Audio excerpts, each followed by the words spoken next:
रानी दुलैया गजब हो गओ, लुट गए हम। आर्तनाद सी वह आवाज अम्मा के हृदय को चीर गई। जैसे हड़बड़ाकर उठ बैठी और दरवाजे की ओर भागी। पूरा घर सजग हो उठा और उनके पीछे पीछे घर के अन्य सदस्य भी दौड़ पड़े। द्वारे पर उम्री वाली चमारन बहू छाती पीट पीट कर दहाड़े मार रही थी। अम्मा ने घबराकर पूछा, अरे कौन सो पहाड़ टूट पड़ो जो ऐसे बैंग कर रही है? अम्मा की वाणी सुनते ही वह और जोर जोर से बिलक पड़ी। का बताएं रानी दुल्हन, अरे हमारी पुतरिया शरबतिया को जाने को भगा कर ले गओ। ऐं? अम्मा आसमान से गिरी। शरबतिया का मासूम चेहरा आंखों के आगे आ गया। झक गोरी, बड़ी बड़ी आंखें, घने लंबे बाल और सांचे में ढली देह। उम्र मात्र 15 वर्ष। लगता ही नहीं था कि गरीब चमार की बेटी है। जगमग स्वरूप, अपरूप सुंदरी। जब भी वह अपनी माँ के साथ आती, अम्मा कह बैठती, उम्री वाली दुल्हन, तुम्हारी राजरानी सी बेटी को तो कोई राजकुमार ब्याह ले जाएगा। उम्री वाली हंसकर कहती, अम्मा की बात है, हमारी जात में राजकुमार कितने धरे। अम्मा एकाएक लगे इस धक्के को किसी तरह झेल कर बोली, हाय गजब, कोई को आते जाते देखा का कभी? किसी पर शक है? उम्री वाली बड़ी विवशता से हाथ मलकर बोली, ना रानी दुलैया, हमारे तो 4-6 बंधे घर हैं, जिन्हें कमाने तो हम सवेरे से ही निकल पड़ते हैं। मौड़ी घर ही में रह के रोटी पानी कर लेती। ना हमने को देखो, ना मौड़ी ने कभों कछु बताई, तो हम कौन पे शक करें?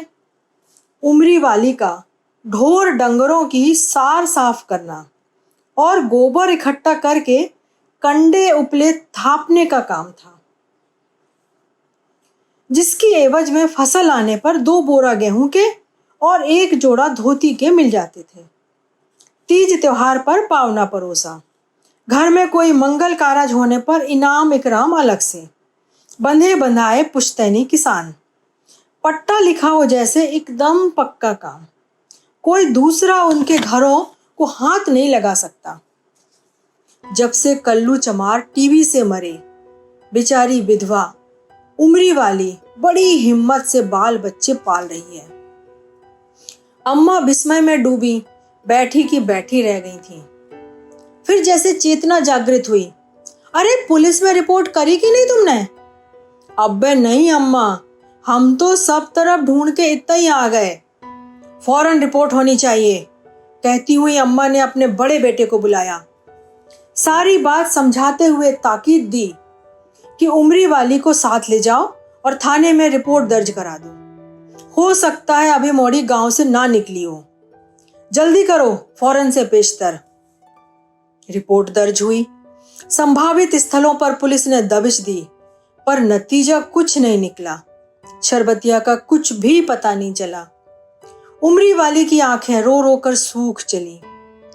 6 माह बीत गए और फिर चमारी टोला से एक लड़की और इसी तरह गायब हो गई।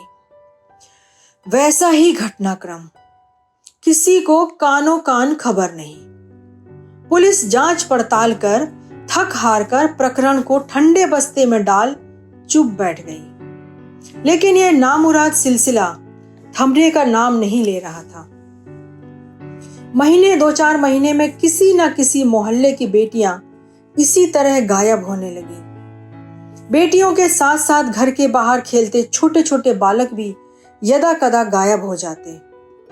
पुलिस सतर्क हो गई, पर कोई सुराग हाथ न आने के कारण धूल में लठ चला रही थी।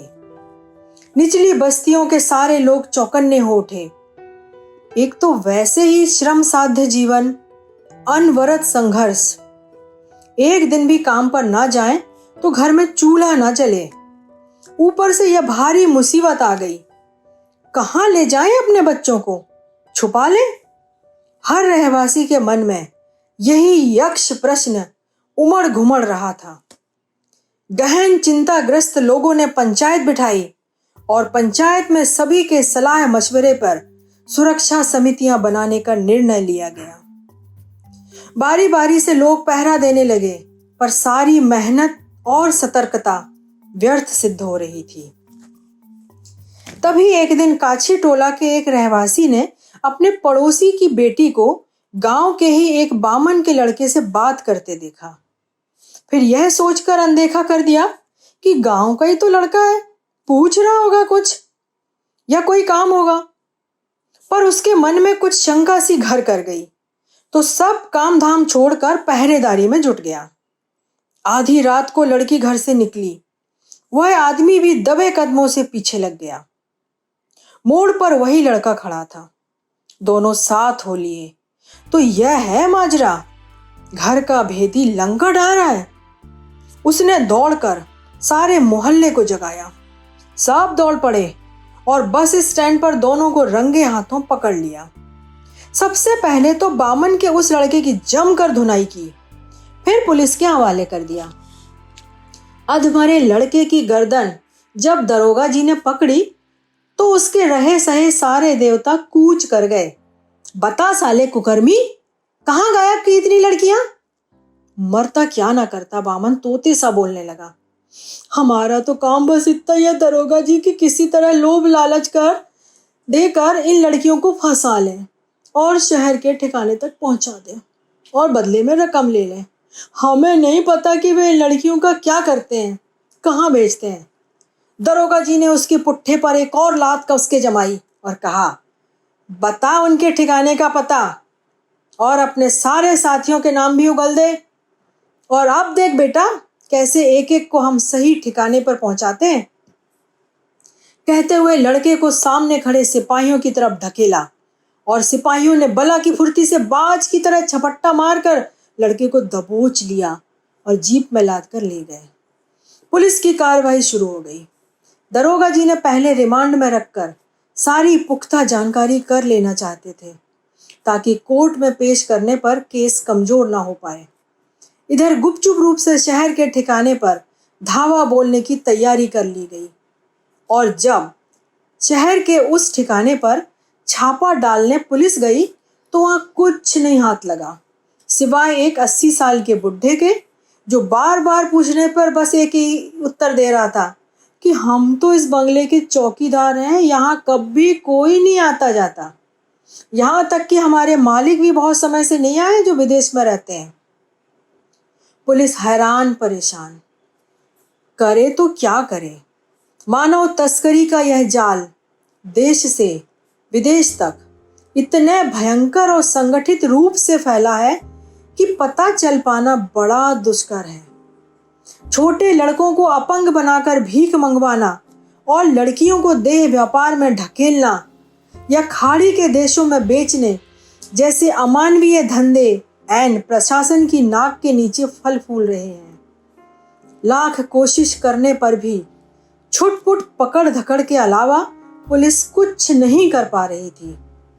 इन धंधों की जड़ें बड़ी गहरी और दूर तक फैली थी। इधर उस बामन के लड़के को छोड़ देने के लिए फोन पर फोन आ रहे थे।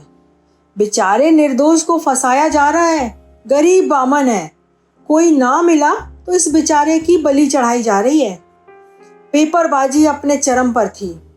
रोज जाने कहां कहां से पत्रकार आकर उमरी वाली और दूसरे अन्य लोगों से जिनकी लड़कियां गायब हुई थी जवाब तलब कर रहे थे। पुलिस महकमा अथक प्रयासों के बाद भी अलग बदनाम हो रहा था। पक्ष विपक्ष के नेताओं के दौरे भी आए दिन शुरू हो गए थे, पर समस्या ज्यों की तो मुंह बाए जस की तस थी। बेचारे लुटे पिटे लोग अपना काम धंधा छोड़ भूखे प्यासे कभी पुलिस, कभी मीडिया तो कभी नेताओं के आगे त्रिशंकु से लटके नजर आ रहे थे। केसों के पेचीदा मकड़ जाल में उलझे उन गरीबों को अपनी जिंदगी बद से बदतर प्रतीत होने लगी। वे अपने बच्चों के खोने का गम भूल इन विकट समस्याओं में उलझकर अपना चैन खो बैठे और किस्मत की मारी जाने कितनी शरबतियां जैसी बेटियां कहां कहां नरक भोगती अपने उद्धार के लिए आज भी अनंत प्रतीक्षारत हैं।